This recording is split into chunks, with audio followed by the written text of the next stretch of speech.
Saudara, warga di Polewali Mandar, Sulawesi Barat terpaksa membuat tanggul darurat. Mereka menggunakan karung berisi pasir untuk mengantisipasi abrasi akibat cuaca buruk. Pantai wisata Mampie di Desa Galeso, Kecamatan Wonomulyo, Kabupaten Polewali Mandar, Sulawesi Barat terancam abrasi.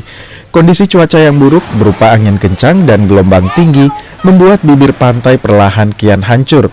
Bahkan dalam sebulan terakhir, pohon kelapa di tepian pantai mulai tumbang akibat cuaca buruk. Mengantisipasi semakin meluasnya abrasi, warga setempat mulai membangun tanggul darurat. Mereka mengisi karung dengan pasir sebagai tanggul sementara, mengingat abrasi semakin memburuk dan mengancam permukiman warga.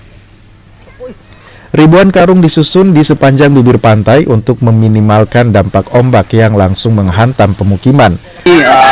Gotong royong masyarakat Mampie untuk bagaimana mencegah abrasi yang hampir setiap bulan akhir-akhir ini mengikis daratan Mampie. Jadi ini kegiatan secara sukarela, gotong royong untuk mengantisipasi mencegah terjadinya abrasi.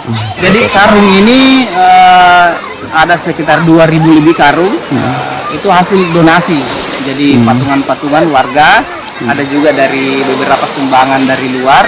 Jadi ini murni swadaya karena kita juga publikasikan di sosial media dan alhamdulillah banyak yang berpartisipasi. Abrasi tak hanya mengancam pemukiman warga, tapi juga mulai mengancam mata pencarian mereka. Warga kian sulit mendapatkan air bersih dan puluhan hektar tambak ikan gagal panen. Warga Pantai Mampie berharap pemerintah segera turun tangan untuk membangun tanggul pemecah ombak di sepanjang pantai. Mereka khawatir, tanpa penanganan yang cepat, tempat tinggal mereka akan semakin terancam dan rusak oleh abrasi. Edwin Arwan Pitu, Kompas TV, Polewali Mandar, Sulawesi Barat.